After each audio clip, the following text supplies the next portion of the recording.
నమస్తే, welcome to Esther Rani kitchen. ఈరోజు మనమండి bread omelette చేసుకుందాము. అది ఎలా చేసుకోవాలో మీకు చూపిస్తాను. ఇంకోండి, నేను 3 ఎగ్స్ తీసుకున్నాను. అలానే 4 స్లైసెస్ బ్రెడ్ని ఇలా కట్ చేసి పెట్టుకున్నాను. ఇలా చిన్న చిన్న స్క్వేర్గా కట్ చేసి పెట్టుకుంటే సరిపోతుందండి. కొద్దిగా సాల్ట్ అండి, కొంచెం పించ్ ఆఫ్ పెప్పర్ పౌడరు, కొద్దిగా అది కూడా పించ్ ఆఫ్ కారం అండి. ఎక్కువ వేసుకోక్కర్లేదు, కొద్దిగా చాలు. క్యారెట్ అండి తురుముకున్నాను, 1 స్పూన్ సరిపోతుంది. ఉల్లిబొందండి, ఇది కూడా 1 స్పూన్ చాలు. ఇప్పుడు చక్కగా అన్నీ కలిసేలాగా బీట్ చేసుకుందామండి విస్కర్తో. విస్కర్ లేకపోయినా ఫోక్తో అయినా కూడా మనము చేసుకోవచ్చండి.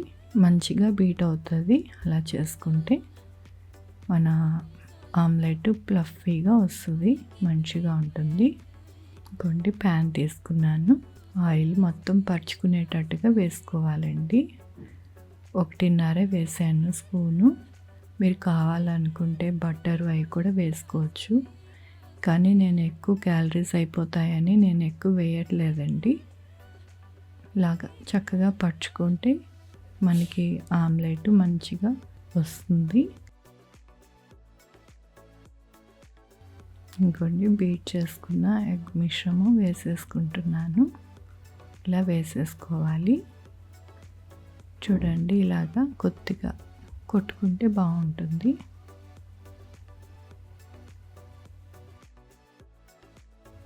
చక్కగా బ్రెడ్ పీసెస్ వేసుకుని పరుచుకుందామండి అన్ని విధాలుగా. అన్ని సైడ్స్ చక్కగా పరుచుకుందాము.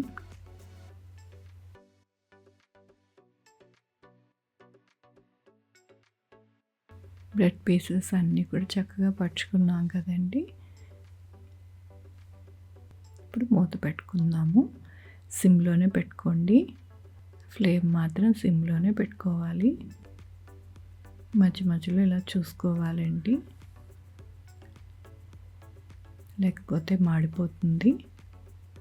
ఒకసారి ఇలా చూసుకుని మంచిగా ఆమ్లెట్ అయ్యింది అన్నప్పుడు మనం టర్న్ చేసుకోవాలి.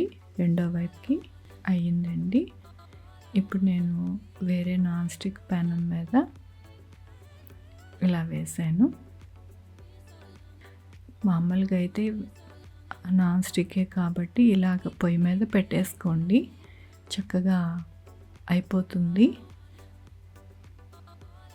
మీకు చూపిద్దామని మళ్ళీ నేను దాంట్లోకి టర్న్ చేశాను. మీకు అంత శ్రమ అక్కర్లేదు. మీరు ఈ పెనమే స్టవ్ మీద పెట్టేసుకుంటే అటువైపు కూడా చక్కగా కాలుతుంది.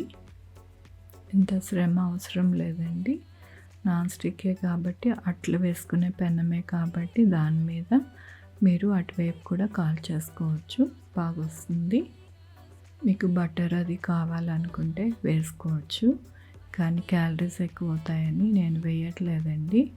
మనం తక్కువ ఆయిల్తోని ఎక్కువ క్యాలరీస్ కాకుండా మంచిగా మనకి పోషక విలువలతో ఉండేటట్టుగా చేసుకుంటున్నాము. బ్రేక్ఫాస్ట్ కానీ డిన్నర్ కానీ ఇది చాలా బాగుంటుంది.